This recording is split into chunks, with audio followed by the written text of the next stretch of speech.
작년부터 저희가 함께 이야기 나눴었던 이 골드만삭스가 탑픽 섹터로 우리나라에서 다양한 섹터를 꼽았지만 방산주를 꼽은 부분을 굉장히 유의 깊게 봤는데요. 오늘 장에서도 이렇게 하락하는 시장 가운데서 상승하고 있어서 이거 골드만삭스가 말하는 대로 되는 건가? 이런 생각이 좀 드는데 오늘 상승의 배경은 뭘까요? 골드만삭스 영향인가요? 그러기에는 좀 그렇죠. 네, 방산주는 사실 근데 지난해 하반기 특히 연말에 탄력적인 모습을 보였기 때문에 그 흐름이 이어지는 게 아닌가 싶고요. 골드만삭스가 어쨌든 한국 방산주에 대해서 긍정적 평가를 내린 것도 전반적인 투자 심리를 북돋는 데 일조를 한 것으로 보입니다. 워낙 잘 평가를 했거든요. 그러니까 한국이 어떤 강한 입지, 지정학적 위험을 고려하면 방산주가 아주 최적의 투자처다. 이런 얘기도 했고, 특히 이제 군비 증강이 전 세계적으로 일어나고 있고, 유럽이라든지 중동 시장에서 한국 방산 기업들의 강력한 입지를 고려할 때 이런 해지하기에 아주 좋은 대안이 될 수 있다. 그동안 이제 지정학적 위험은 국내에 있어서는 코리아 디스카운트 요인이었거든요. 근데 전쟁 위험 우리가 늘 안고 있으니까. 근데 전쟁 위험이 높아지면 사실 방산주에 대한 어떤 주가는 올라가는 이제 반대로 나타나는 그런 현상들이 있죠. 올해 같은 경우는 이제 대선도 있고 여러 최근에 이제 북한의 움직임도 심상치 않기 때문에 계속해서 그런 군사적 리스크들이 올라가고 있는 이런 형국에서 방산주들이 상대적으로 더 좀 주목을 받고 있는 게 아닌가 이런 분석이 가능할 것 같습니다. 종목별로 하나씩 보죠. 한국항공우주 같은 경우에는 납품 완료했다라는 소식이 전해지면서 초고속 납품을 완료를 했다. 요거 신뢰도 측면에 있어서 굉장히 좋은 그런 뉴스 아닙니까? 네, 굉장히 좋은 뉴스죠. 어쨌든 물품을 주문했는데 빨리 갖다 준다라는 것 자체가 저는 굉장히 좋은 의미라고 보고 있고 우리나라 기업들의 신뢰도를 많이 높일 수 있는 그런 부분이라고 생각을 하고 있습니다. 다만 우리가 좀 체크를 해볼 부분 같은 경우는 우리나라 시장의 방산 수출액이 2022년도에 비해서 2023년도에 조금 줄었어요.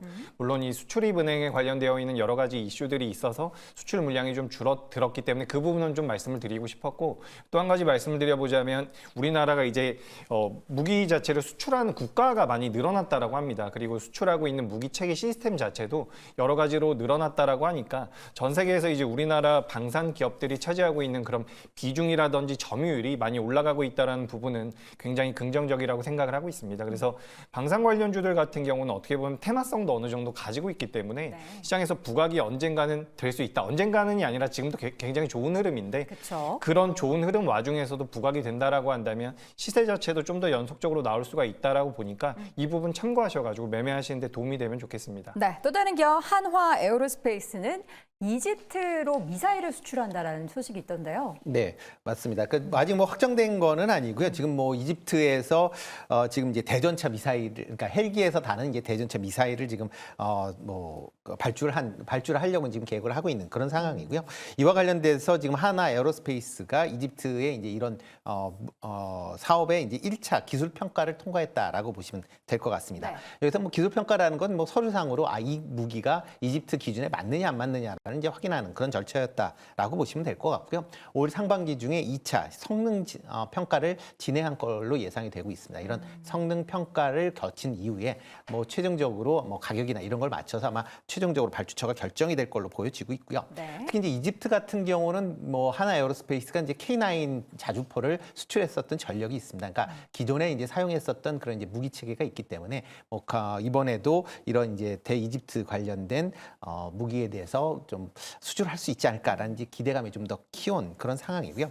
이집트 자체가 이제 세계에서 무기 수출량이 이제 6위로 상당히 큰 그런 나라입니다. 그러니까 그만큼 이제 해외에서 무기 수입을 많이 하고 있다라고 보시면 되는데요. 일단 그렇기 때문에 국내 방산 업체들 하나 에어로스페이스뿐만 아니라 지금 카이 같은 경우도 지금 FA50 경공격기 관련돼서 수출 계약을 진행하고 있으니까 그런 점도 같이 좀 주목해서 보시면 어떨까 싶습니다. 좋은 이야기들 계속 나오고 있습니다. 그렇다면 올해, 그러니까 작년에 우리 탈저희 방원 얘기하면서 참 방산주 이야기를 자주 했던 기억이 나는데 올해도 자주 언급될까요? 포트 안에 한 종목씩을 가지고 있어야 된다고 보세요? 괜찮아요? 네, 수출이 여전히 늘어날 수 있다고 볼 수 있기 때문에 그런 부분에서는 그래서 수출 실적이 언제 찍히느냐의 관점에서 접근하셨으면 좋겠습니다. 방산에 있어가지고 우리가 항상 방산주 같은 경우에는 테마주로서 취급을 받았었고 그렇기 때문에 급등하는 투자를 많이들 기대를 하시는데 그 부분에 있어가지고 이제부터는 이게 분위기가 바뀌었다. 지금부터는 실적을 노리고 우상향을 바라봐야 한다. 그리고는 납품 기한 같은 경우 보시면은 지금의 카이 같은 경우에도 납품 기한이 1.5년 이렇게 나오는데 그런 부분에서 실제로 앞으로도 2년, 3년짜리 계약이 수두룩합니다. 그러니까 2, 3년 동안 실적이 계속해서 누적해서 찍힐 것이며 네. 그런 부분에 있어서 추가 계약이 나오면은 그게 언제 실적으로 반영될 수 있는지를 보시면서 이게 시클리컬 산업으로도 보셔야 된다라는 점. 그런 부분에서는 이게 글로벌에서 계속해서 전쟁 소식도 계속 나오고 있지만 이게 아무래도 로봇 같은 경우에 좀 더 우리가 사람을 대체할 수 있는 기술이 확산될수록 이런 좀 분쟁은 점점 더 격화될 수 있다라고 생각을 할 수 있거든요. 이런 부분에서는 방산 같은 경우에는 앞으로도 계속 우리가 지켜봐야 하는 섹터다. 이렇게 말씀을 드리고 싶습니다. 좀 중장기적인 관점에서 계속 방산주를 바라봐도 된다로 저는 들리는데 그럼 어떤 기업을 가장 좋게 보시는지 짤막하게 탑픽 한 종목씩 들어보겠습니다. 네, 방산주라고 하면 뭐 하나 시스템도 있고요. 좋은 기업들 많이 있는데 네. 개인 투자자분들은 이제 스페코나 빅텍 같은 종목이 좀 더 익숙하지 않을까 싶습니다. 네. 그래서 이제 주가적인 측면에선 스페코나 빅텍 같은 경우도 좀 보셔야 되는데 그래요? 제가 오늘은 좀 다른 기업을 하나 말씀드려 보도록 하겠습니다.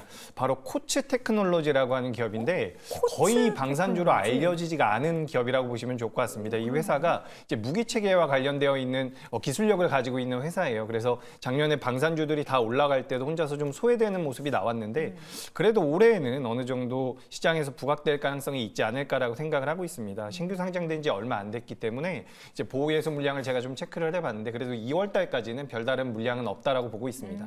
그래서 코츠 테크놀로지 지금 이제 거래 대금이 크진 않지만 방산 쪽과 그래도 좀 관련이 있는 기업이다. 이렇게 좀 보시면 도움이 될 것 같습니다. 코스닥의 작은 종목이긴 합니다. 지금 방위산업 무기체제의 중요한 모듈 설계와 제조를 주 업종으로 하는 기업으로 새롭게도 말씀을 해주셨고요. 또 새로운 종목을 하나 알게 됐네요. 우리 세보 고수는요? 저는 마지막에 하겠습니다. 마지막이요? 네. 알겠습니다. 주인공병이 좀 있네요. 임순재 고수님. 네, 뭐 방산 관련된 기업들 뭐 많이 있는데요. 뭐 네. 방산 관련된 기업들이 방산 관련된 부분뿐만 아니라 여타 관련된 부분도 지금 확장이 되고 있습니다. 특히 네. 방산 관련된 뭐 시스템을 만드는 쪽은 또 이 위성 관련된 부분하고 같이 연결이 돼 있으니까 그런 점도 같이 주목해서 보시면 좋을 것 같고요.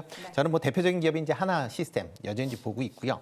특히 이제 방산 전자 관련된 분야의 이제 핵심 기술력을 갖고 있는 이제 그런 업체다라고 보시면 될 것 같습니다. 네. 여기에 이제 영국의 위성 통신 기업인 이제 윈웹에 이제 3억 달러 이제 지분을 갖고 있다라는 것도 같이 좀 주목해서 보시면 좋을 걸로 예상이 되고 있고요. 네. 뭐 사우디의 이제 대공 뭐 방위망 방어 시스템 뭐 수주 계속 얘기가 나오고 있는데 아직 조금 더 지켜보시면 좋을 것 같고요. 네. 특히 여기에 이제 최근에 이제 우주 항공 관련된 분야에 대한 통신 분야에 대한 그런 이제 부분도 확장되고 있다라는 것도 관심 있게 보시면 좋을 것 같습니다. 네. 저 같은 경우는 뭐 종목 추천을 저는 하지는 않는데 그쵸. 이제 방산업계에서 요즘에 주목하는 기업 중에 하나가 네. 풍산이에요. 풍산? 예, 왜요? 풍산이 이제 뭐 재래식 무기를 많이 이제 탄약이나 포탄 같은 걸 이제 생산을 하는데 지금 우크라이나와 이제 러시아 전쟁이 발발하면서 미국이 이제 무기를 지원하지 않습니까? 네. 근데 포탄 같은 특히 이제 155mm 같은 이런 포탄 같은 경우는 풍산을 통해서 우크라이나에 이제 지원이 되고 있어서 뭐 업계에서 들리는 얘기는 24시간 뭐 공장을 풀가동해야 될 정도로 그렇게 좋다고요? 수요가 굉장히 많다라고 얘기를 하고 있고 이번에 러시아 우크라이나 전쟁이 이제 한국산 무기에 대해서 다시 이제 주목을 하게 된 거는 여러 가지 이유가 있는데 가격 경쟁력도 있지만 납기에 대한 부분이에요. 그러니까 납기 아까 이제 카이 얘기했지만 유럽 쪽에서는 재래식 무기에 대한 수요가 많이 줄어서 제조 라인들을 거의 다 닫고 많이 이제 그 시스템 자체가 붕괴돼 있었거든요. 근데 이제 갑자기 예상치 못한 러시아 우크라이나 전쟁이 떠지면서 어쨌든 재래식 무기가 필요한 상황이 됐어요. 그쵸. 이걸 적기에 납품해 줄 수 있는 데가 어디인지 찾아봤더니 한국이랑 우리나라더라. 중국이 있다는 거예요. 근데 이제 중국은 외교적인 문제 때문에 중국에서 무기를 사진 않거든요, 유럽이.